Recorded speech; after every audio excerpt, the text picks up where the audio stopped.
122. பிதாவாகிய தேவனுக்கும் கர்த்தராகிய இயேசு கிறிஸ்துவும் ஸ்தோத்திரம். சங்கீதம் 122. கர்த்தருடைய ஆலயத்துக்கு போவோம் வாருங்கள் என்று அவர்கள் எனக்கு சொல்லும் போது நான் மகிழ்ச்சியா இருந்தேன். எருசலேமே, உன் வாசலில் என் கால்கள் நிற்கலாயிற்று. எருசலேம் இசைவினைப்பான நகரமாய் கட்டப்பட்டிருக்கிறது. அங்கே இஸ்ரவேலுக்கு சாட்சியாக கர்த்தருடைய ஜனங்களாகிய கோத்திரத்தார்கள் கர்த்தரின் நாமத்தை ஸ்தோத்திரிப்பதற்கு போகும். அங்கே தாவீதின் வம்சத்தாருடைய சிங்காசனங்களாகிய நியாயாசனங்கள் வைக்கப்பட்டிருக்கிறார்கள். ஆமென். நன்றி. இன்றைய நாளிலே கர்த்தருடைய ஆலயத்திற்கு போவோம் வாருங்கள் என்ற தலைப்பின் கீழே நம்மோடு கூட தேவ செய்தியை பகிர்ந்து கொள்ளத்தக்கதாக பேராவூரில் வந்திருக்கிற சகோதர ராஜா அவர்கள் தூது கொடுக்கும்படி அன்போடு அழைக்கின்றேன்.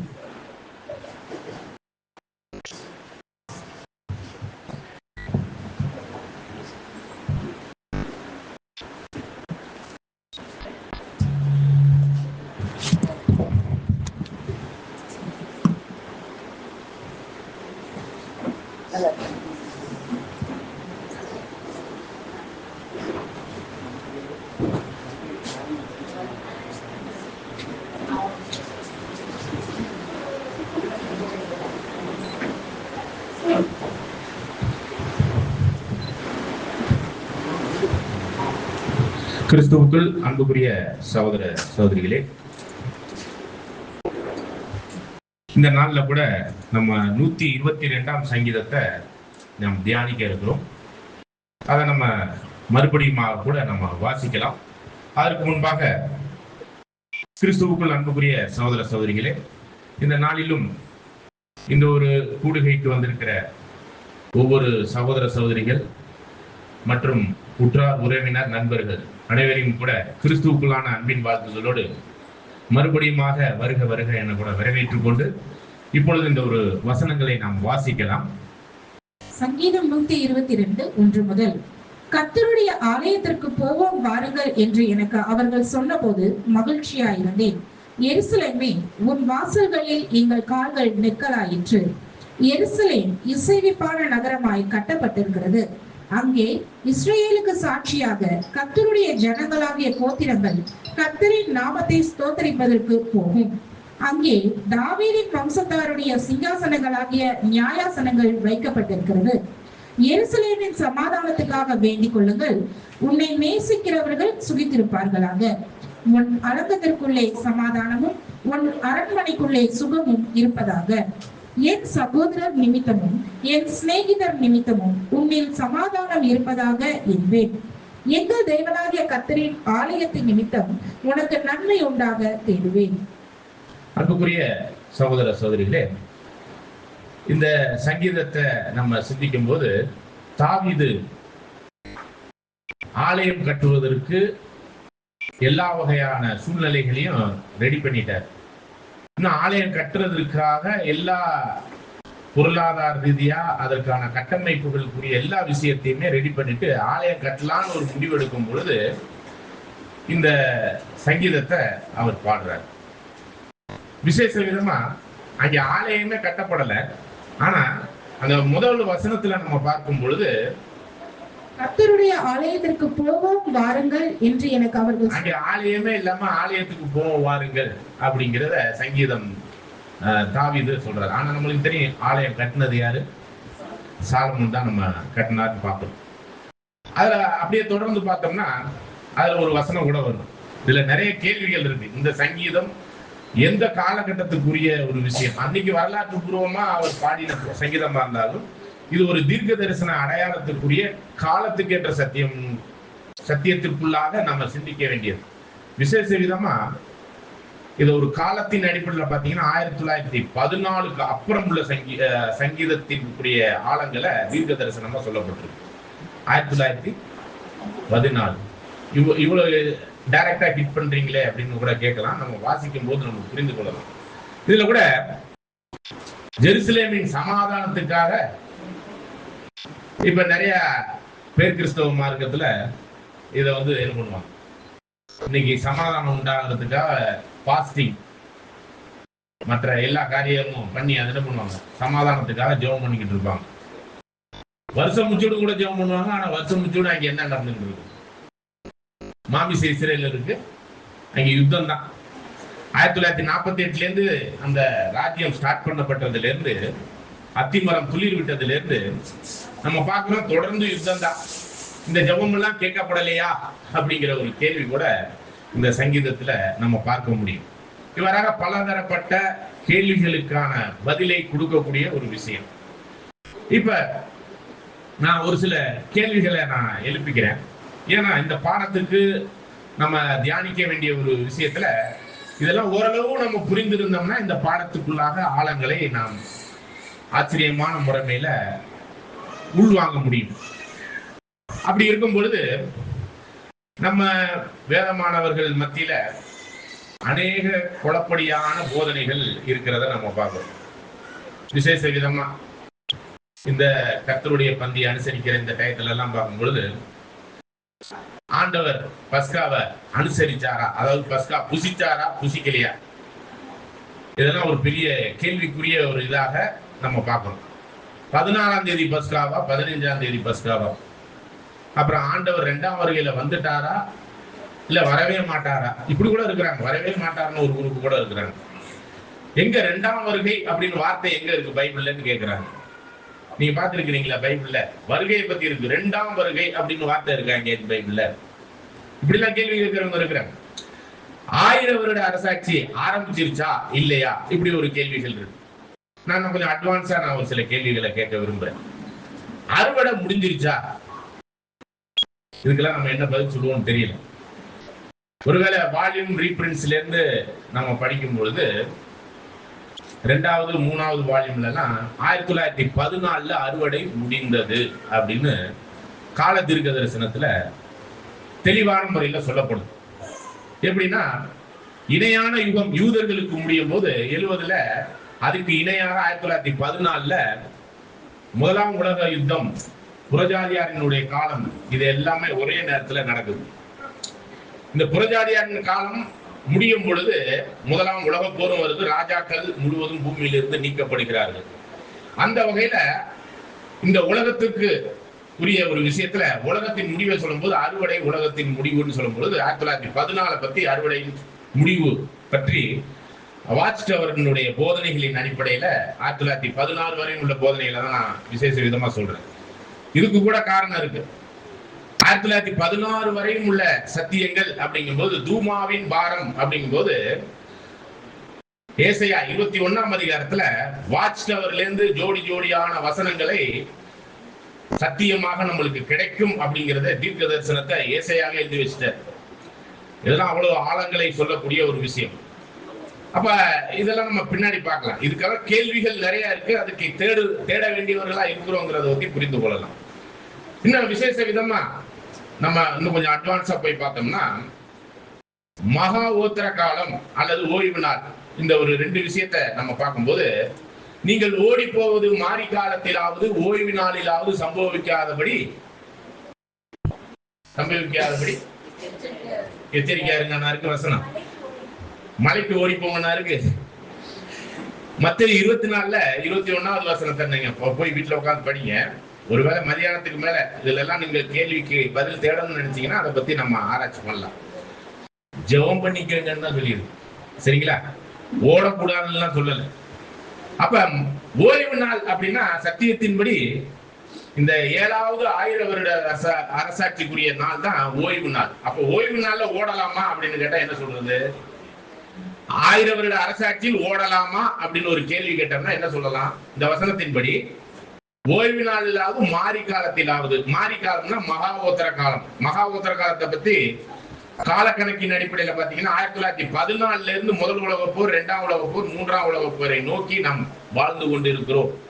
இது அத்தனையுமே மகாவோத்தர காலத்திற்குரிய அடையாளங்களாக சொல்லப்பட்டிருக்கிறத நம்ம அதையும் கூட பார்க்க முடியும். அப்ப நம்ம மகாவோத்தர காலத்துல இருக்கிறோம்னா நம்ம திரள் கூட்டமா, இப்படி ஒரு கேள்வி கூட இருக்கு.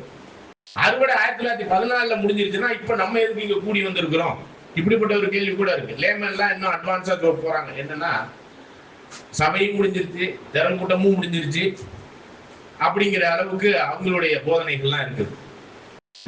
ஜெகோவா விட்னஸும் அதே மாதிரிதான் ஒரு சில விஷயத்துல.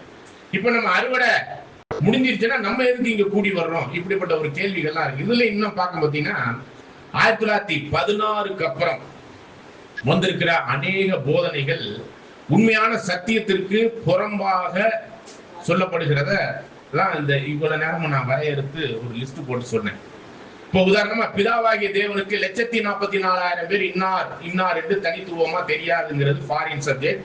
இன்னைக்கு தமிழ்நாடு ஃபுல்லா, இந்தியா ஃபுல்லா இந்த ஒரு போதனை வந்துகிட்டு இருக்கு. பிதாவுக்கு யார் 1,44,000 பேர் ஆக போறாங்கன்னு தெரியாதான். இப்ப நம்ம விசுவாச பிரமாணம் கூட பாட்டு புக்ல வச்சிருக்கிறோம். சேரக்கூடாத ஒளியில் வாசம் செய்கிறவரும், படிச்சிருக்கிறீங்களா? அந்த முதல் பேராகிராஃப் பத்தி படிங்க. ஏக சக்கராதிபதி அப்படிங்கிற ஒரு வார்த்தையை இங்க பயன்படுத்தி இருக்கிறத பார்க்கிறோம். இது 1 தீமோத்தி 6ஆம் அதிகாரத்துல சொல்லப்பட்டிருக்கிறது. இந்த வசனம் ஃபர்ஸ்ட் வால்யூம் படி இன்னும் ஆழமா நீங்க அண்டர்ஸ்டாண்ட் பண்ணி வேதத்தை ஆராய்ச்சி பண்ணீங்கன்னா, ஏக சக்கராதிபதி பிதாவாகிய தேவன் அல்ல. நம்ம விசுவாச பிரமாணமே தப்பா சொல்லிக்கிட்டு இருக்கிறோம்னு சொல்ல வரேன். நான் படிக்கல அந்த முதல் பேராகிராஃப். பாருங்க, தேவன் ஒளியா இருக்கிறாரா, ஒளியில் வாசம் செய்கிறவரா? தேவன் ஒளியா இருக்கிறாரா, ஒளிக்குள்ள வாசம் செய்கிறவரான்னு கேட்கிறேன். ஒளிக்குள்ள வாசம் செய்கிற, தேவனுக்குள் வாசம் செய்கிறவர் யார்? தேவனுக்குள் இருக்கிறவர் யார்? கிறிஸ்துக்குள் இருக்கிறது யாரு? பாருங்க, நம்ம விசுவாச அறிக்கையே தப்பா இருக்கு. இதெல்லாம் எங்க இருந்து எப்படி வந்துச்சுன்னே புரியல. இவ்வளவு விஷயம் மாறுபாடானதை நாம் போதிக்கப்பட்டு இருக்கிறோம் அப்படிங்கறதுதான் இந்த இடத்துல புரிந்து கொள்ள வேண்டியப்பா. ஃபர்ஸ்ட் பேராகிராஃப் படிச்சு முடிங்க.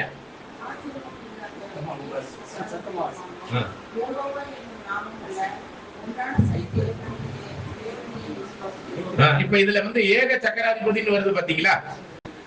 அதனுடைய மூல பாஷையினுடைய அர்த்தம் என்னன்னா தலைவன், ஆண்டவன் அப்படின்னு தான் அர்த்தம் ஆகுது. இது கந்தையா மந்திரிக்கு சொல்லப்பட்டிருக்கிற ஒரு வார்த்தை. அதுல தலைவன் வரும், ஆண்டவன் வரக்கூடிய அதே வார்த்தையை தான் இங்க சொல்லப்பட்டிருக்கு. ஏக சக்கராதிபதிங்கிற அந்த ஒரு கிரேக்க பதம். இது பிதாவுக்கு ஒத்து வராத ஒரு வார்த்தை, கிறிஸ்துவுக்கு சொல்லலாம்.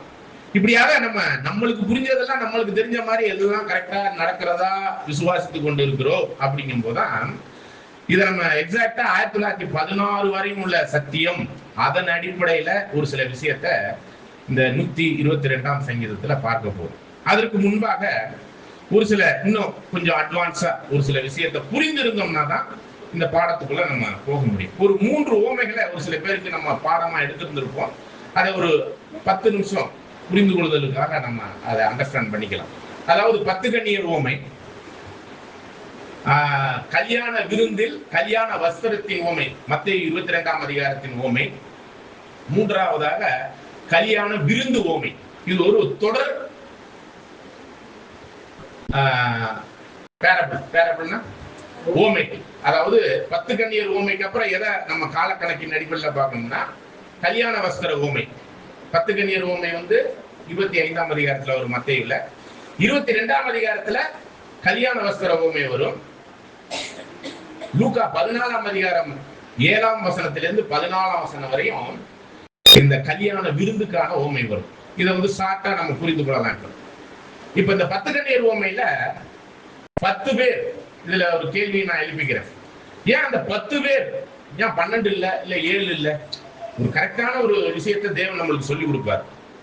ஒரு 7 இருந்தா நல்லா இருந்திருக்கும். இல்ல இது ஏன் 10ன்னா 10 கூட மனித பூரணம் அப்படிங்கிறத சொல்ல வருவாங்க. ஆழ்பிரி ரீதியில் அப்படி கூட நம்ம எடுக்கலாம். ஆனா 10ல 5 தானே தேர்வு, அப்ப 5 தானே அப்படிங்கிற மாதிரி இருக்கு.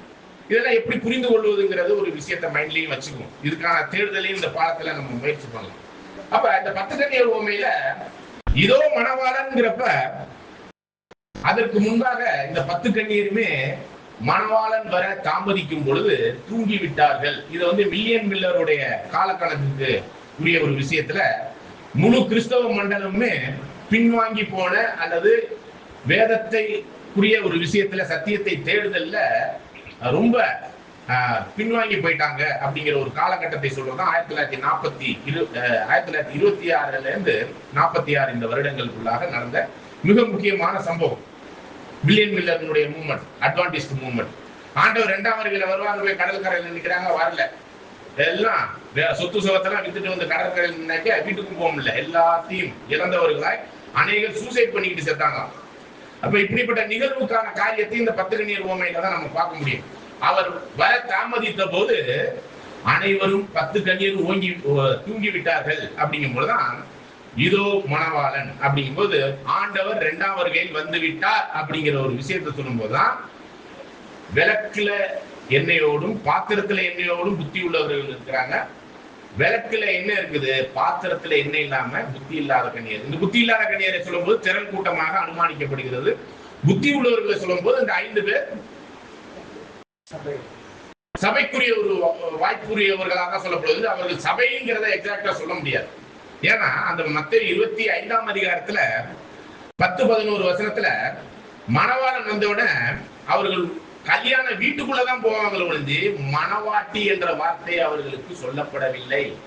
அப்ப கல்யாண வீட்டுக்குள்ள போனா இப்ப இதனுடைய தொடர்ச்சி, இந்த ஓமையினுடைய தொடர்ச்சி, எதிர்ப்பு கொண்டு போக புறப்பட்டவர்கள் 10 பேர், அதுல 5 பேர் நிராகரிக்கப்பட்டார்கள். அதுல எண்ணெய் இல்லாதனால நிராகரிக்கப்பட்டார்கள். அப்ப இந்த 10 கன்னியர்ல 5 பேர் தான் வர்றாங்க. 5 பேருக்கு 10 பேருக்குரிய கேரக்டர் இருக்கு. அதை நல்லா புரிஞ்சுக்கணும். அதாவது எண்ணெயும் இருக்கு, விளக்கும் எரியுது. சரிங்களா? அப்ப இந்த விஷயத்துல ஒரு குரூப் வந்து எண்ணெய் இல்லாம விளக்கு எரிய மாட்டேங்குது. அப்ப விளக்குனா என்னன்னு தெரியும், எண்ணெய்னா என்னன்னு தெரியும். விளக்குனா வேதம், எண்ணெய்னா பரிசுத்தாவி. அப்ப அந்த பரிசுத்தாவிக்குள்ளான எண்ணெயில விளக்கு எரியிற வெளிச்சம் தான் சத்தியம். அப்ப விளக்குங்கிற வேதத்தை பத்தி இன்னைக்கு கிறிஸ்தவம் வச்சிருக்கு, எண்ணெய் இல்லாம எரியல. நம்மளுக்குள்ள நிறைய பேர் இந்த எண்ணெய் இல்லாம, விளக்கு வெளிச்சம் இல்லாம, இந்த தெளிவான சத்தியம் இல்லாம இது மாதிரியான மாறுபாடான போதனைகளுக்குள்ளாக சிக்கி கொண்டு இருக்கிறோம். வேதமானவர்களை பத்தி நான் பேசிக்கிட்டு இருக்கேன். பரிசுத்தம் உள்ளவர்கள் இன்னும் பரிசுத்தமாகணும் அப்படிங்கும் போது நம்ம தேவனுடைய ஆலயத்துக்கு போறதுக்கு தானே இந்த பாடத்தை பார்க்கிறோம். அப்படி இருக்கும்போது இந்த ஒரு விஷயத்துல இந்த 10 கன்னியர் உவமையில 5 பேர் தான் உள்ள போறாங்க. கல்யாண சாலை, அதாவது கல்யாண மண்டபத்துக்குள்ள போறாங்க. இன்னைக்கு கூட நம்ம இந்த ஒரு கூடுகைக்குள்ள வந்திருக்கிறது இந்த கல்யாண சாலைக்குள்ளதான் வந்திருக்கிறோம். கல்யாண சாலைன்னா அந்த சத்தியம் பகிரப்படுகிற ஒரு இடம், அதான் கல்யாண விருந்து கொடுக்கக்கூடிய ஒரு ஹாலுக்குள்ள வந்திருக்கிறோம். இன்னைக்கு கூட இந்த வீட்டுல ஆதி அப்போஸ்தலர் காலத்துல வீடுதோறும் அப்பம் விட்டு இந்த சத்தியங்களை பகிர்ந்து கொண்டார்கள்ங்கிறத பார்க்கணும். அதே மாதிரி இந்த இடத்துல நம்ம இந்த ஒரு வீட்டுக்குள்ளாக நம்ம வந்து இந்த சத்தியத்துக்குள்ளான ஆழங்களை புரிந்து கொள்வதற்கு கல்யாண வீட்டுக்குள்ள வந்திருக்கிறோம். இந்த சத்தியம் பகிரப்படுகிறதுனா அந்த மேசையில என்ன பகிரப்படுகிறது? சத்தியங்கள் விருந்தாக கொடுக்கப்படுது. அதை போஷிக்கப்பட்டு நம்ம தெம்பா நிக்கணும்.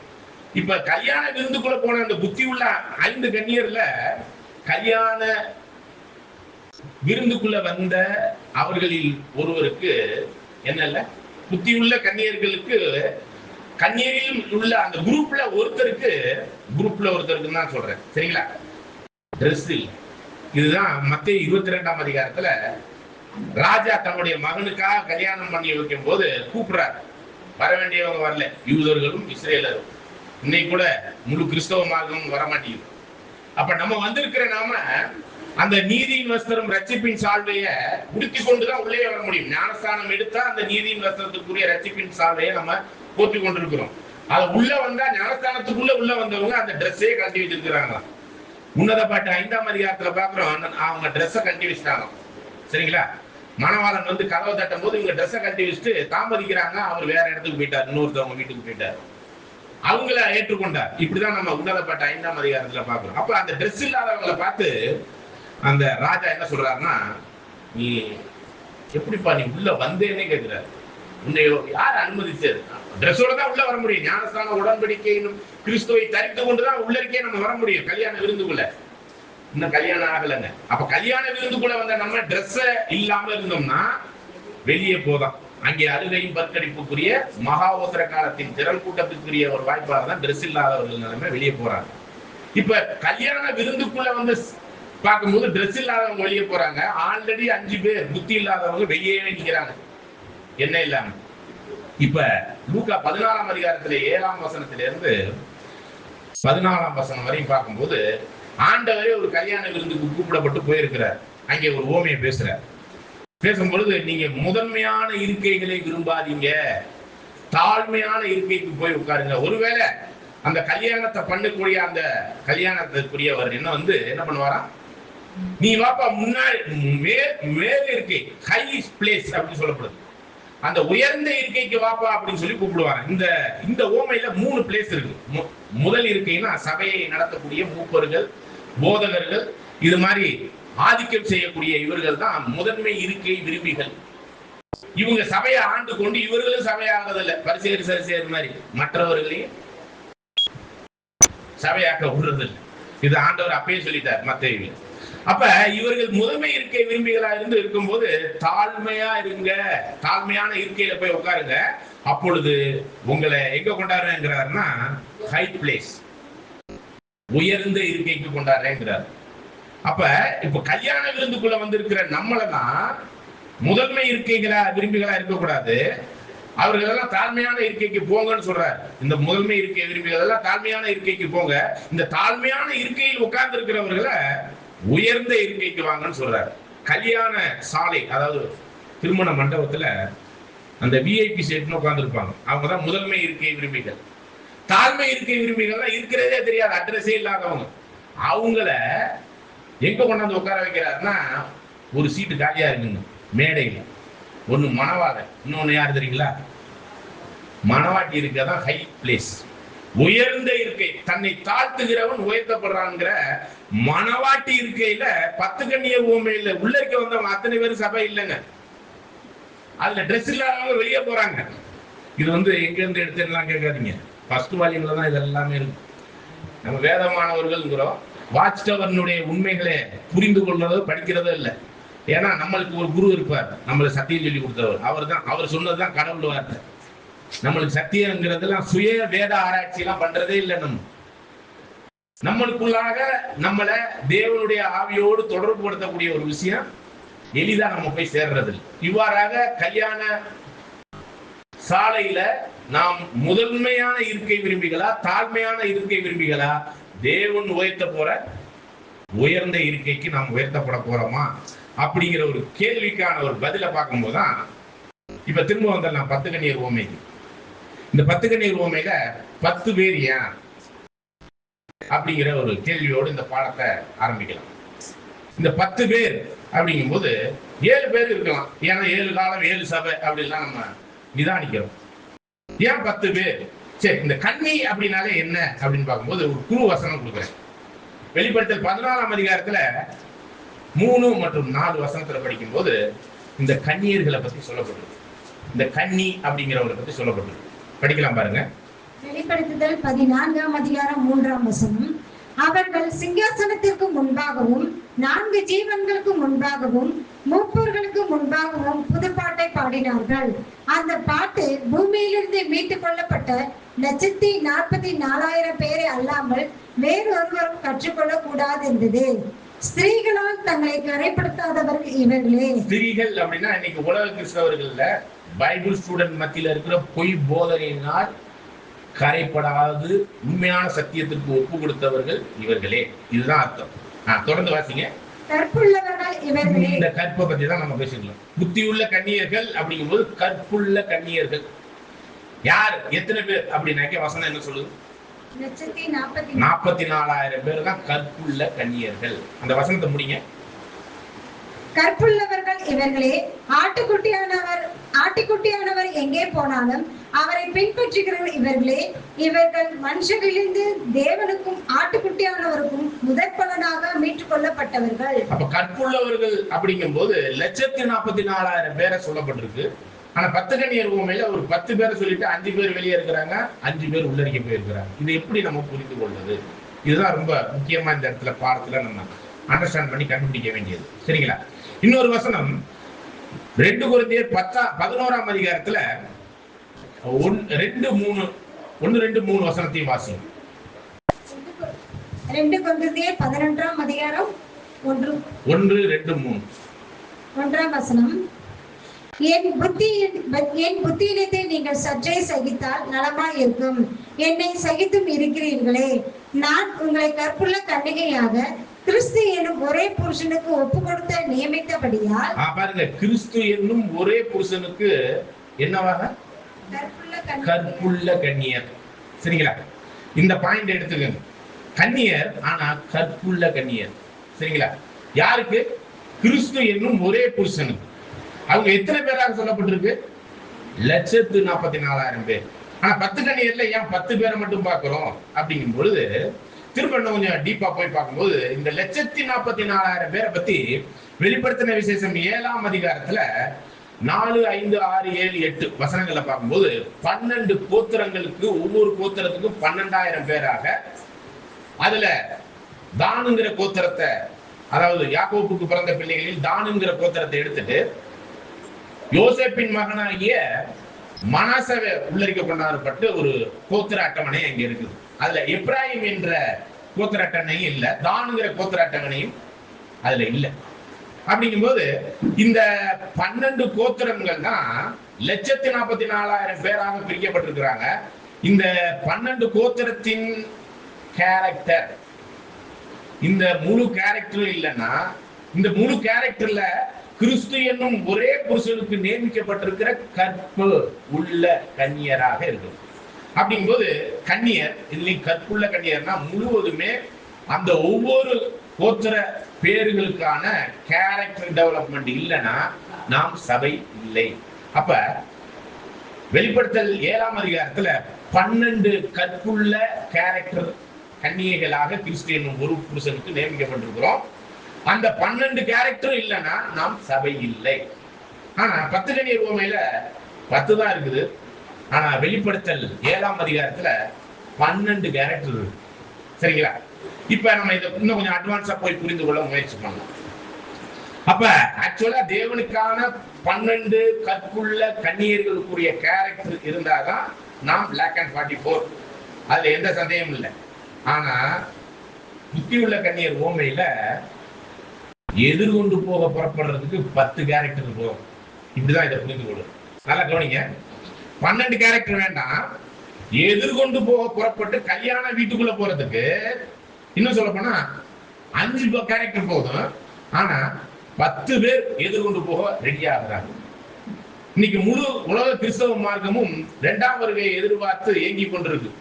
அதுல புத்தி இல்லாம, விளக்குல எண்ணெய் இல்லாம முழு கிறிஸ்தவ மார்க்கம் கூட திரள் கூட்டத்துக்கு ஏதுவாக தங்களை தயார்படுத்திக் கொண்டிருக்கிறாங்கிறதான் வால்யூம் ரீப்ரின்ஸினுடைய விளக்கம். அந்த வகையில புத்தி இல்லாத அந்த 5 பேர் இன்னைக்கு இருக்கிற கிறிஸ்தவ மண்டபம் திரள் கூட்டமா இருக்கிறாங்க. இதுல வேதமானவர்களா வந்திருக்கிற நாம புத்தி உள்ளவர்களாய் சத்தியத்தின் ஆழங்களை புரிந்து கொண்டு சத்தியத்தினால் ஜெயிப்பிக்கப்பட்டு சத்தியத்திற்குள்ளாக, கற்புள்ள உண்மையான சத்தியத்திற்குள்ளாக தேவனோடு உடன்படிக்கை பண்ணி கொண்ட முதல் 5 கேரக்டர் எதை அடையாளப்படுத்துதுன்னு பார்க்கும் பொழுது, அவர்கள் விளக்கும் இருக்கும், விளக்குல எண்ணெய் இருக்கும், அந்த விளக்கும் எரியும். அப்படிப்பட்டவர்கள் தான் எதிர்கொண்டு புறப்பட்டதுல தகுதியுடையவர்களாக கல்யாண வீட்டுக்குள்ள போறாங்க. மொத்தம் 12 கற்புள்ள கன்னியர்களுக்குரிய கேரக்டர் வேணும். ஆனா 10 இருந்தா என்ன ஆகிடலாம்? கல்யாண வீட்டுக்குள்ள போயிடலாம். அதுல 5 இருந்தா கூட போயிடலாங்க. அப்படி 5 இருந்தாக்க முதல் 5 தான் நம்ம சொல்றோம். அதாவது விளக்கு இருந்தா போயிடலாம். அந்த விளக்குல எண்ணெய் மற்றும் பாத்திரத்தில் எண்ணெய்ங்கிறது, பாத்திரங்கிறதே நாம் தான் அந்த பாத்திரம். அந்த பாத்திரத்துல தேவனுடைய ஆவியினுடைய வழிநடத்தல் தெளிவாக இருந்துச்சுன்னா விளக்கு வெளிச்சமாகிய சத்தியம் நம்மளுக்கு தெளிவா கிடைக்கும். அப்ப இதுதான் நம்ம உள்ள போகக்கூடிய ஒரு விஷயத்துல 10 கன்னியர்களுக்குரிய கேரக்டரை பார்க்கிறோம். கடைசி 2 கேரக்டர் எதை அடையாளப்படுத்துதுன்னா, உள்ள போன பிறகு, எதிர்கொண்டு போக புறப்பட்டு உள்ள போன பிறகு அங்க உள்ள டெவலப் பண்ண வேண்டிய ஒரு 2 கேரக்டர் இருக்கு. கல்யாண சாலைக்குள்ள அங்க டெவலப் பண்ணீங்கன்னா நீங்க முதல் இருக்க விரும்பியா இருக்க மாட்டீங்க. ஒருவேளை தாழ்மையான இருக்கை விரும்பிகளா உங்களை அர்ப்பணிச்சீங்கன்னா ஹை பிளேஸ், உயர்ந்த இருக்கையாகி மனவாட்டி இருக்கைக்கு ரெடி ஆயிரும். அப்ப கல்யாண வீட்டுக்குள்ள ஒரு வேத வேணவனாய் ஞானஸ்தானம் எடுத்து தேவனோடு ஒப்புரவாகி இந்த ஒரு ஓட்டத்தை ஆரம்பிக்கிற ஒவ்வொருத்தரும் அட்லீஸ்ட் 5 கேரக்டர் இருக்கணும், 10 கேரக்டர் டெவலப் பண்ணிருக்கணும் எதிர்கொண்டு போக புறப்படுவதற்கு. ஆனா மனவாட்டியா உட்கார்றதுக்கு உள்ள வந்துதான் டெவலப் பண்ணணும். சரிங்களா? இதுதான் இந்த 12 கற்புள்ள கன்னியர்களினுடைய கேரக்டர். இதுல ஒவ்வொரு கேரக்டரா ஒரு 5 நிமிஷத்துக்கு நம்ம புரிந்து கொள்ள முயற்சி பண்ணணும். ஆக்சுவலா யாக்கோபுக்கு முதல் பையன் ரூபன். ஆனா வெளிப்படுத்தின விசேஷம் 7ஆம் அதிகாரத்துல 4 முதல் 8 வசனத்துல நம்ம பார்க்கும்போது முதலாவது யாரை பார்க்கணும்னா யூதா. இந்த யூதாங்கிறதுக்கு அர்த்தம் என்னன்னு பாத்தீங்கன்னா துதித்தல். அப்ப தேவனை நம்ம வாயால துதிக்கிறதுனால அவர் பரிசுத்தமாகவோ அல்லது துதிக்கப்பட்டுருவாரான்னா இல்ல. மத்தேயு 5ஆம் அதிகாரம் 16 வசனத்துல நம்ம வாசிக்கும் போது நாம் தேவனுக்கு ஏற்ற கிரியைகளை செய்வது தேவனுக்கு மகிமைப்படுத்தக்கூடிய ஒரு விஷயமா இருக்குன்னு நம்ம வசனத்துல பாக்குறோம். நம்ம ஷார்ட்டா 5 நிமிஷத்துல பாக்குறதுனால நான் வசனத்தை ஒத்து சொல்றேன், அதனுடைய காரியங்களை புரிந்து கொள்ள முயற்சி பண்ணுறோம். அப்ப நம்ம இந்த சத்தியத்துக்குள்ளாக வரவதற்கு முன்பாக இந்த அடிப்படை சத்தியம், வேதத்தை முறையாக கற்பது, மீட்கும் பொருள், ஆத்துமா, நரகம், பிதா, குமாரன், இதெல்லாம் இருக்கு இல்லையா? இதெல்லாம் கேட்கறதுக்கு முன்னாடியே நாம் கிறிஸ்தவ மண்டலத்திலேயோ ஒரு ஹிந்துவாகவோ முஸ்லீமாகவோ எங்கேயோ இருக்கும் பொழுது கிறிஸ்து எனக்காக மரித்தார், என் பாவத்துக்காக பலியானாருங்கிற அந்த விசுவாசத்துக்குள்ள வந்தாலே தேவனுடைய பிள்ளைகளாக அங்கீகரிக்கப்படுறோம். யோவான் 3:16 படி கெட்டு போகாமல் குமாரனை பலியாக கொடுத்து விசுவாசிக்கிறவன் எவனோ அவன் நித்திய ஜீவனை அடைவதற்கு யோவான் 1ஆம் அதிகாரம் 12வது வசனத்திலே பார்க்கிறோம்.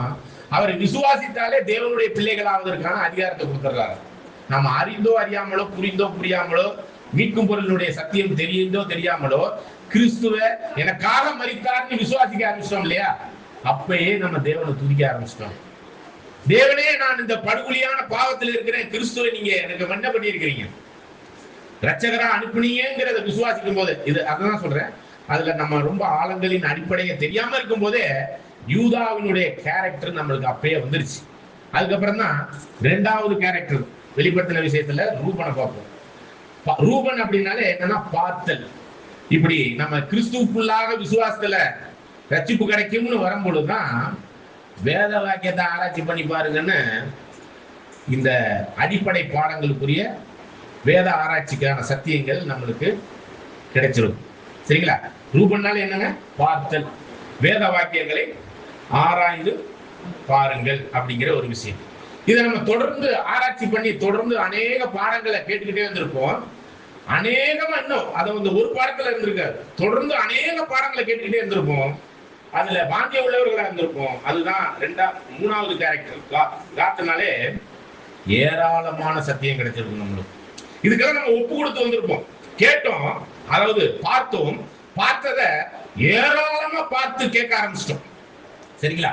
அப்ப அந்த காத்துங்கிற கேரக்டர் நம்மளுடைய வாழ்க்கையில இந்த 3 விஷயம் கிறிஸ்தவ மண்டலத்துல இருக்கும் போதோ இல்ல ஒரு சாதாரண ஒரு மனுஷனா இருக்கும் போதோ இந்த சத்தியத்தை அடிப்படை பாடம்னு கேட்கும் பொழுதே நம்மளுக்குள்ள டெவலப் ஆயிடும். இப்படி ஏராளமான சத்தியத்தை கேட்கும் போது ஆசே அப்படிங்கும் போது ஆசீர்வாதம். நீங்க மத்தேயு 5ஆம் அதிகாரத்துல பார்க்கலாம், எல்லாமே கஷ்டம் துன்பத்துக்குரிய ஒரு விஷயத்துலதான் ஆசீர்வாதம் ஆசீர்வாதம்னு இருக்கும். நீதி நிமித்தம் துன்பப்படுகிறவர்கள் பாக்கியவான்கள் அப்படின்னு வரும். சரிங்களா? பாக்கியவான்கள்னா ஆசீர்வதிக்கப்பட்டவர்கள். அப்ப அவரோடு பாடுபட்டால்தான் அவரோடு ஆளுகை. அப்ப பாடு என் வாழ்க்கையில வரக்கூடாதுன்னு நினைச்சீங்கன்னா நீங்க நிச்சயமா நானும் நீங்களும் சபையாகவே முடியாது. பாடுபட்டாதான் அந்த மகிமை. அப்படி இருக்கும்போதுதான் கிறிஸ்து நீதியை நிறைவேற்றும்படி முதலாவதா எடுத்து செஞ்ச வேலை என்ன தெரியுங்களா? அவர் பரலோகத்துல செல்ல பிள்ளையா இருந்தார், மடியில. பூமியில பிறந்து 30 வயசு வரையும் இருந்தார். தேவனுடைய பிள்ளைதான், ஒரே பேரான குமாரன்.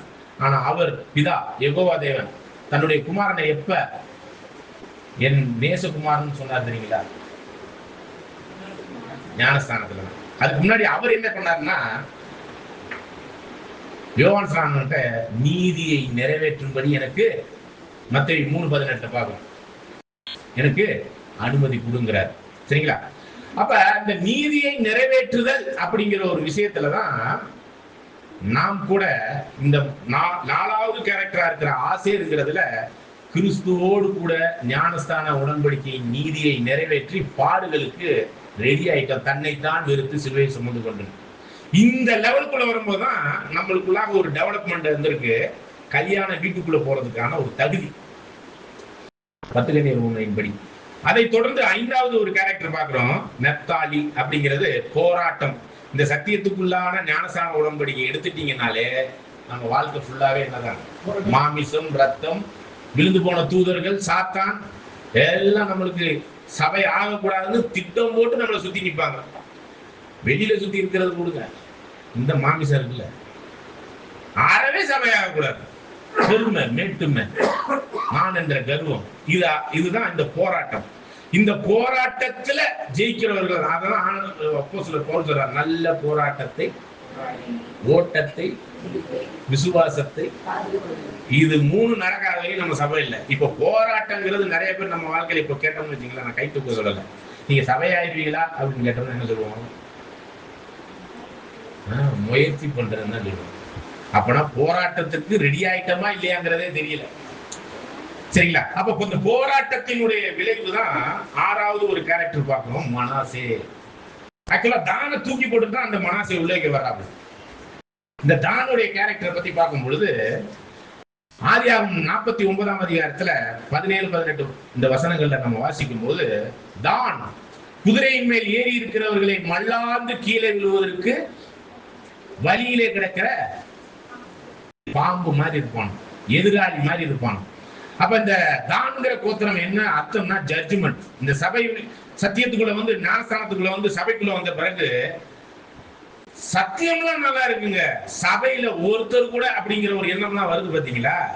இந்த தான் குரூப் தான் நம்மள என்ன ஆக்குறாங்கன்னா, போதுமுடா சாமின்னு இந்த சத்தியத்தை கேட்டுட்டு இந்த ஓட்டத்திலே இல்லாம பின்வாங்கி போயிருப்பாங்க நிறைய பேர். அதுக்கு காரணமே இந்த தான் கோத்திரம் தான்.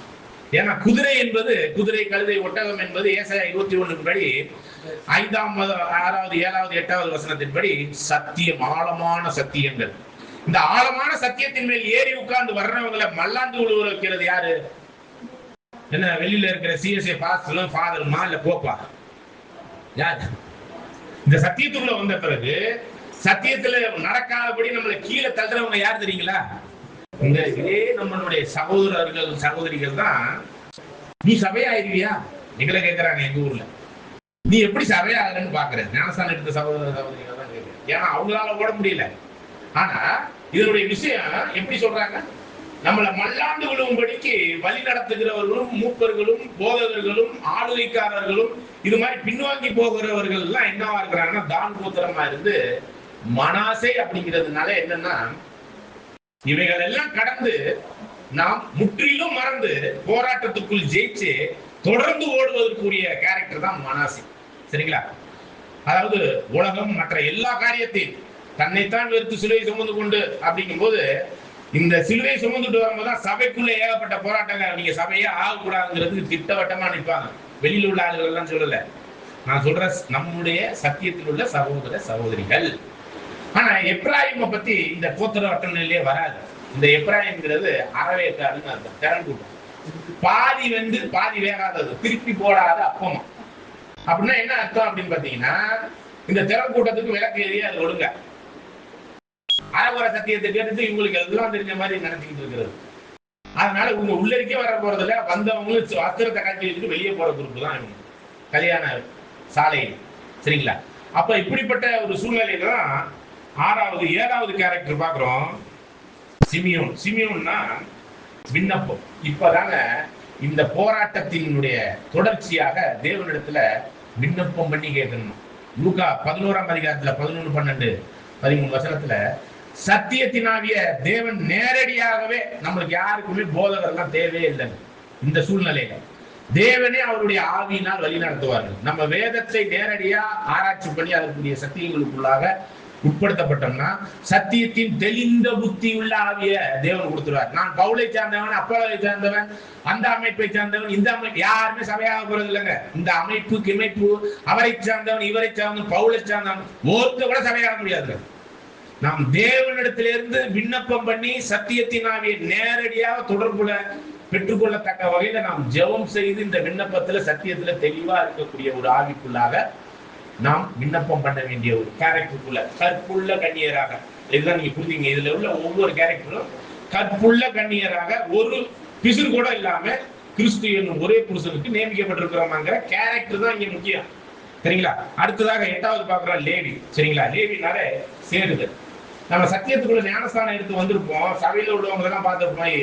ஏன்டா இந்த சபைக்கு வந்தோம்னு சொல்லிடுறாதான் போராட்டம். அந்த போராட்டத்தின் தொடர்ச்சி தான் என்னன்னு பார்க்கலாம்.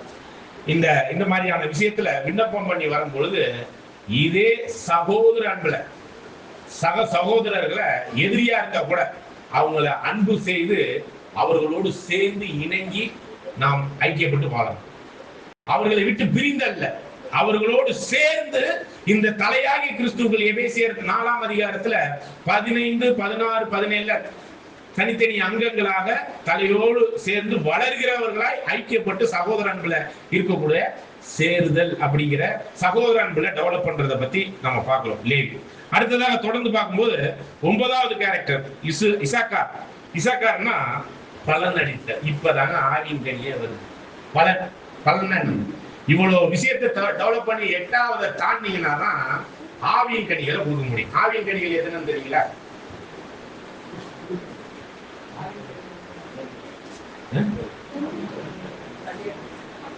சந்தோஷம் ரீச் ஆயிடுச்சு. பேர் கிறிஸ்தவ மார்க்கத்துல போய் பாத்தீங்கன்னா 9 மாதம். அது கலாத்தியர் 5ஆம் அதிகாரம் இருக்கு. 20, 22, 23, 22 வசனம். அது இல்லாம சத்தியம், உண்மை, நம்பிக்கை,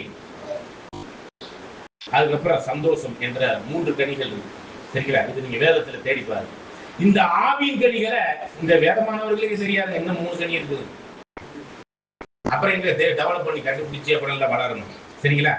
அப்ப இந்த பலன் கொடுக்கக்கூடிய விஷயத்துல பலன் கொடுக்கணும். அப்படி பலன் கொடுக்கும் பொழுது தொடர்ந்து 10வது ஒரு கேரக்டர் தான் செபுலோன். செபுலோன்னா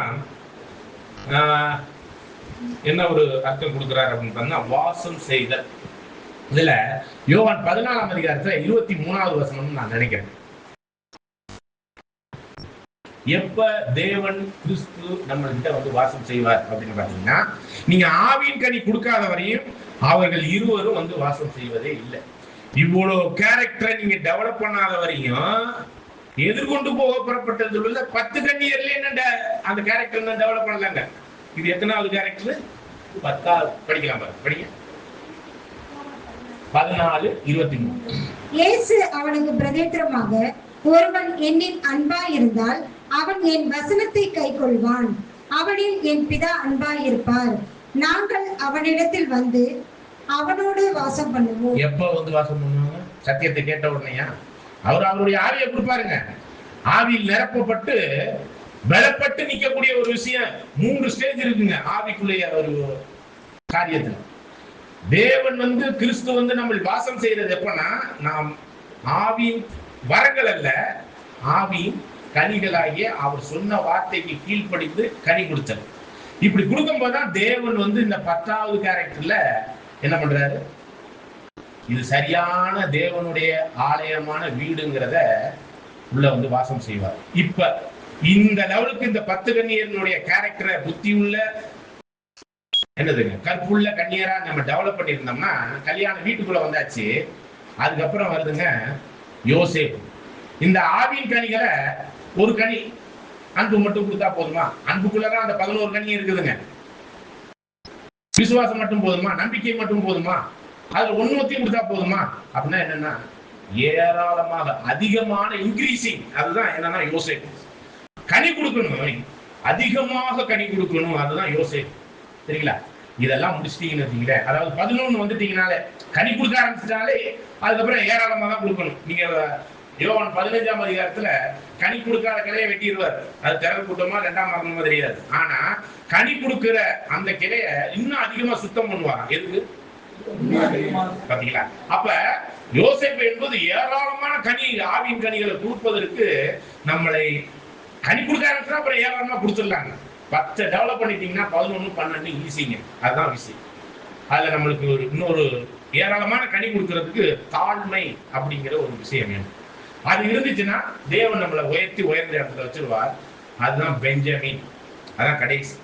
இந்த கற்புள்ள கன்னியர்களுடைய கேரக்டர்ல பெஞ்சமின், ராகேல் சாகும் பொழுது ஒரு பேர் வச்சாங்க. என்ன தெரியுமா?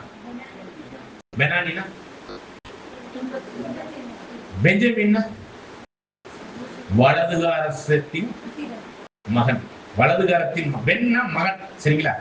இதை குறித்து ஒரு சின்ன இன்ஃபர்மேஷன் மட்டும் சொல்லிக்கிறேன். பென் அப்படிங்கிற ஒரு வார்த்தை ஆதியாகமம் 1ஆம் அதிகாரத்துல 1வது வசனத்துல மொத்தம் இருக்கிற எபிரேய வார்த்தைகள் 10. அதுல 7க்கு தான் மொழிபெயர்த்து இருக்கிறாங்க கிறிஸ்துவ கொள்கைக்காரவங்க.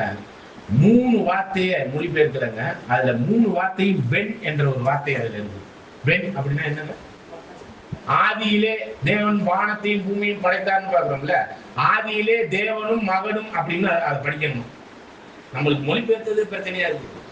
இது ஒரு இன்ஃபர்மேஷன் வச்சுக்கணும். ஓகே, அப்ப நம்ம இந்த மாமிசத்துல மரிச்சு நம்மளுக்குள்ளதான் புது சிருஷ்டி உருவாயிருக்கு. இந்த மாமிசமாகிய ராகேல் மரிக்கும் பொழுது அது துன்பத்தின் மகன். மரிச்ச பிறகு பிதாவின் வலது பாரசத்தில் கிறிஸ்து அமர்ந்தது போல கிறிஸ்துவின் வலது பாரசத்தில் அமரக்கூடிய தன்மை தான் பெஞ்சமின் அப்படிங்கிற ஒரு விஷயம். வலது பாரசத்தின் மகன். வெளிப்படுத்தல் 3ஆம் அதிகாரம் 20-21 வசனத்துல, நான் ஜெயம் கொண்டு பிதாவின் சிங்காசனத்தில் அமர்ந்தது போல ஜெயம் கொள்கிறவனோ அவன் என்னுடைய சிங்காசனம், அதாவது கிறிஸ்துவினுடைய வலது பாரசத்தில் அமரக்கூடிய அந்த தகுதியை அடைஞ்சிட்டோம்னா இதுதாங்க இந்த கற்புள்ள 12 என்னங்க கன்னியர். 10 டெவலப் பண்ணுங்க, 11 12 தன்னாவே நம்ம வாழ்க்கையில நடந்தோம். சரி, இப்பதாங்க 122ஆம் சங்கீதம். அவர் 20 நிமிஷம் தான் எடுக்க போறாங்க, கொஞ்சம் எனக்கு டைம் வரும். அப்ப இந்த ஒரு சங்கீதமே 1914க்கு அப்புறம் தாங்க. ஏன்னா அங்க நம்ம நிழல்ல போய் பார்க்கும்போது தாவீது ஆலயமே கட்டாம ஆலயத்துக்கு வாங்கன்னு சொல்லிக்கிட்டு இருக்கிறாரு. அப்படித்தானே? முதல் வசனம் படிக்கும். சங்கீதம் 122. கர்த்தருடைய ஆலயத்திற்கு போவோம் வாருங்கள் என்று எனக்கு அவர்கள் சொன்ன போது. ஆலயம் யாரு? இந்த 1,44,000 பேர் தான் ஆலயம். அப்படி இருக்கும்போது அறுவடை 1914 முடிஞ்சிருக்கணும்னா ஆலயம் ரெடி ஆயிடுச்சு. ஆலயம் ரெடி ஆயிடுச்சு. ஆனா அதுக்கப்புறம் ஆலயம் ரெடியான பிறகு வாங்க ஆலயத்துக்கு போவோம்னு யார் சொல்லுவா? சரி, ஓகே, நம்ம தாவீதுகிட்டே போவோம். தாவீது ஆலயம் கட்டாமலே ஆலயம் சொல்லிட்டு இருந்தாரு. அப்படி யார் அது? நம் மாமிசத்தில் உள்ள ஆலயத்தை தான் இங்க சொல்லிக்கிட்டு இருக்கிறாரு. இன்னும் ஆலயமா ஆக வேண்டிய இன்னும் ஒரு சில கற்கள் இருக்குது. அவைகள் இன்னும் ரெடி ஆகல. 1916க்கு அப்புறம் அறுவடை முடிஞ்ச பிறகு ரெடி ஆயிட்டு. இது எப்படி புரிந்து கொள்ளலாம்? 1914க்கு அப்புறம் அறுவடை முடிந்த பிறகு, புரஜாதிகாரிகளுடைய காலம் முடிஞ்ச பிறகு நாம் எப்படி அப்படிங்கும் போது லேவியர் 23ஆம் அதிகாரத்துல 22, 23 வசனங்களை வாசிக்கும் போது அறுவடை முடிஞ்ச பிறகு ஒரு விஷயம் நடக்கும். படிக்கலாம். லேவியராகமம் 22ஆம் அதிகாரம் 23ஆம் வசனம். நீண்ட அல்லது குறுகின அமைப்பு 23 22 உங்கள் தேசத்தின் வேளாண்மையை நீங்கள் அறுக்கையில் வயலின் ஓரத்தில் இருக்கிறதை முற்றிலும் அறுக்க. அதாவது வயலின் ஓரத்தில் அறுக்கணும், அறுவடை முடிஞ்சிடும். ஆனா வயலின் ஓரத்தில் என்ன இருக்கும்? அறுக்காமலே வைக்கோலோடு தானியங்கள் வயல்லே இருக்கும். வயல் எது அடையாளப்படுத்துது? உலகம். அப்ப அறுத்த பிறகு வயல்ல தானியமும் இருக்குமா அப்படின்னு கேட்டாக்கி இந்த வசனம் என்ன சொல்லுதுங்க? இருக்கும். அப்ப 1916 அறுவடை முடிந்த பிறகும் வயல்ல உலகத்துல தானியம் இருக்குமானா இந்த வசனம் என்ன சொல்லுது? சரி, இந்த குரூப் யாருன்னு பாருங்க. அறுக்கப்பட்ட தானியம் ஒரு குரூப், அறுக்கப்படாமலே வயல்ல இருக்கிறது ஒரு சிலர் சிந்தி போய் கூட இருக்கும் அறுக்கும் போது. இந்த குரூப் யாருன்னு பாருங்க, தொடர்ந்து வாசிங்க. உங்கள் தேசத்தின் வேளாண்மையை நீங்கள் அறுக்கையில் வயலின் ஓரத்தில் இருக்கிறதை முற்றிலும் அறுக்காமலும் சிந்தி கிடக்கிற கதிர்களை பொறுக்காமலும் எளியவனுக்கும் பரதேசிக்கும் அவைகளை விட்டுவிட வேண்டும். இது வந்து யாருன்னா எளியவன், பரதேசி, கைவிடப்பட்டவர், ரூத்து போன்றவர்களுக்கு போவாஸ் என்ன பண்ணுவாருங்க? கைவிடப்பட்ட அந்த ரூத்துக்காக சிந்தப்பட்ட தானியங்களை புறக்கும்படிக்கு ஒரு குரூப். போவாஸ் எங்க இருப்பார்? வீட்லயா இருப்பாரு? எங்க இருப்பாரு? வயல்ல. எங்க இருப்பாருங்க? வயல்ல. எங்க? களத்துல. அங்கேதான் வைக்கோலும் தானியமும் சேர்ந்து இருக்கு. அந்த வைக்கோலை பிரிச்சு எடுத்துட்டு தானியத்தை களஞ்சத்துல கொண்டு போய் வீட்டுல வைப்பாரு. அதுல இன்னும் ஒரு சிலது இன்னும் வயல்லே இருக்கும். அதான் ரூத்து குரூப். நம்ம எல்லாம் 1914க்கு அப்புறம் அறுவடை முடிஞ்ச பிறகு நம்ம எல்லாம் யார் பாத்தீங்கன்னா ஜெரமியா 8ஆம் அதிகாரத்துல பாக்குறோம். அறுவடையோ முடிந்தது, கோடை காலமும் முடிந்தது அப்படின்னு திரள் கூட்டம் சொல்லும். ஆனா அறுவடை முடிஞ்சிச்சு. கோடை காலத்திலயும் ஒரு சில சொல்லுவோம்ல கோடமாங்க, அறுத்த பிறகு ஒரு சில இருக்கு. எங்க இருக்கு? வயல்ல இருக்கு. அதுதான் ரூத்து குரூப். நம்ம 1914க்கு அப்புறம் இன்னைக்கு வரையும் அறுக்கப்படுற ஒரு விஷயம் என்னன்னா நாம் அந்த ரூத்து குரூப். சரிங்களா? ஓகே. அப்ப இந்த இடத்துலதான் ஆலயமானது ரெடியாகி அறுவடைக்கான ஒரு விஷயத்துல 1914 முடிஞ்சிருச்சுங்க. 14ல அதுக்கப்புறம் வாங்க இன்னும் போகலாம் ஆலயமாகிறதுக்கு அப்படின்னு ஒரு குரூப் வர்றாங்களா? அது யாருதான்? யார் தாங்க அது? இந்த சங்கீதத்தின்படி இன்னும் வாய்ப்பு இருக்கு வாங்க அப்படின்னு சொல்லி கூப்பிடுற ஒரு சங்கீதம் தான் இந்த 122ஆம் சங்கீதத்துல ஆலயத்துக்கு போவோம் வாருங்கள். ஆலயமா அதனுடைய ஜீவனுள்ள கற்களை கொள்ள ஆவிக்கேற்ற மாளிகையா கட்டப்படுறதுக்கு நாமும் ரெடியாகலாங்கிற ஒரு வாய்ப்பு ரூத் குரூப்புக்கு நம்மளுக்கு கிடைச்சிருக்கு அப்படிங்கிறதா இந்த சங்கீதம். அதனாலதான் விசேஷ விதமா இது 1914 அப்புறம் இன்னைக்கு வரை இந்த வாய்ப்பு புறக்கப்பட்டு கொண்டிருக்கிறோம் ரூத் வகுப்பாராக.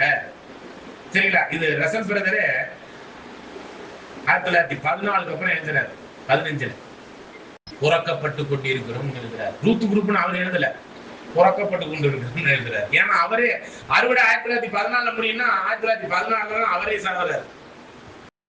அப்ப இதுதான் நம்ம புரிந்து கொள்ளணும். இதை பத்தி இன்னும் ரொம்ப ஆழமா போகணும். ஆலயம் அப்படிங்கும்போது 1914 முடியணும். கிரீடம் கைமாறி நம்மளுக்கு இன்னைக்கு வரை 112 வருஷம் ஆயிடுச்சுங்க. அறுவடை முடிஞ்சு 112 வருஷத்துக்கு அப்புறம் இன்னமும் புறக்கப்பட்டு கொண்டு இருக்கிறோம். சரிங்களா? அந்த ரூத் வகுப்பாராக நம்ம இருக்கிறோம். சரிங்களா? சரி, தொடர்ந்து 2வது சங்கீதம் 2வது வசனம். எருசலேமே உன் வாசல்களில் எங்கள் கால்கள் நிக்கலாயிற்று. பாருங்க, எருசலேமே அப்படின்னா மாமிசத்துல இருக்கிற சபை. அதுல திரள் கூட்டமும் இருக்கும், 2ஆம் மரணத்துக்குரியவர்களும் இருப்பாங்க. அப்படியே லேக்கன் 44 இருப்பாங்க. அதான் புறக்கப்படுற ரூத் குரூப்பும் இருப்பாங்க 1914 அப்புறம். அப்ப ஜெருசலேமே நீங்க என்ன பண்ணுங்க,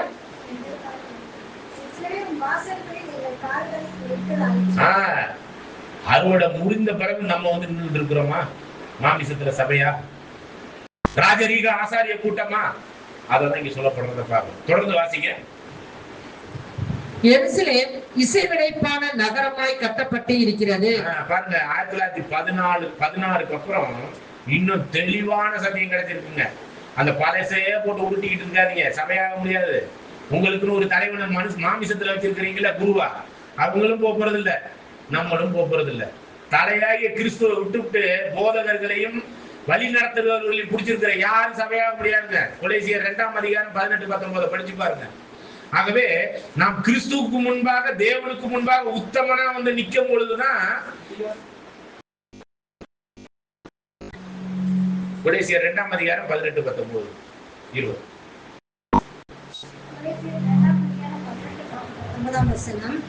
கணுக்களாலும் கட்டுகளாலும் உதவி பெற்று இணைக்கப்பட்டு தேவ வளர்ச்சியாய் வளர்ந்தேறுகிற சரீரம் முழுவதையும் ஆதரிக்கிற சரீரமாகிய சபை முழுவதையும் ஆதரிக்கிற தலையை பற்றி கொள்ளாமல். நம்ம தலையாருங்க, நம்ம யார தலையா வச்சுக்கிட்டு இருக்கிறோம்?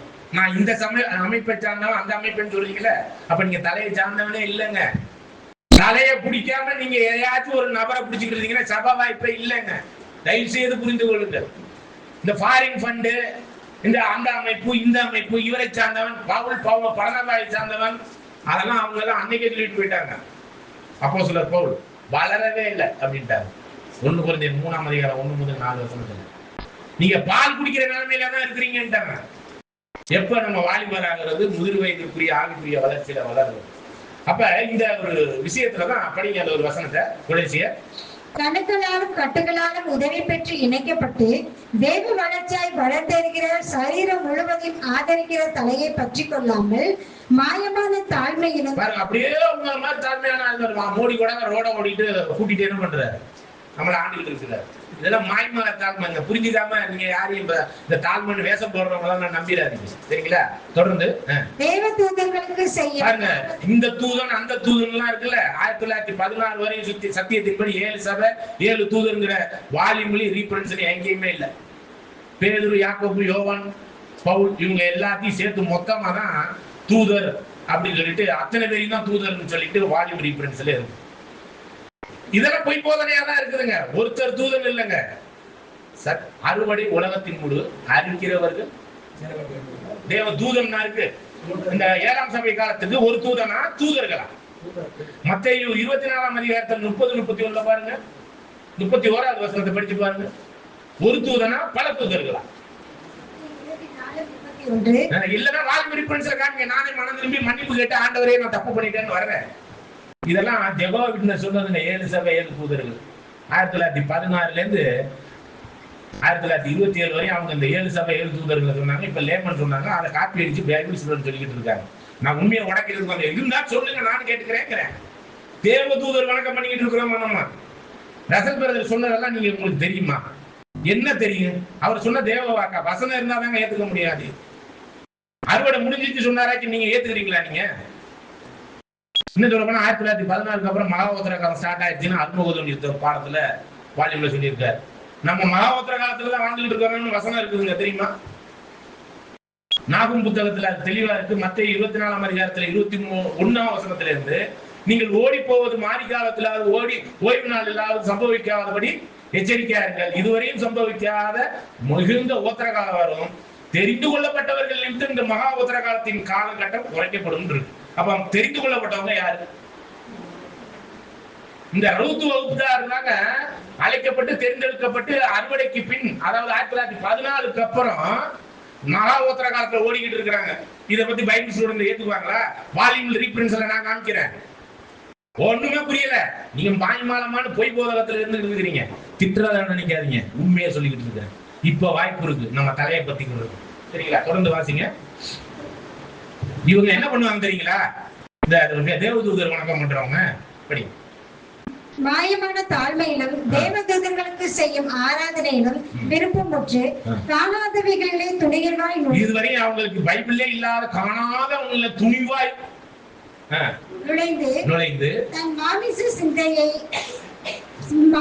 சிந்தையினாலே ஆவின் சிந்தனை இல்லையா, மாமிச சிந்தையினால் இருமாப்பு கொண்டிருக்கிற இவர்கள் எவனும் உங்கள் பந்தய பொருள் என்ன சொல்லுங்க?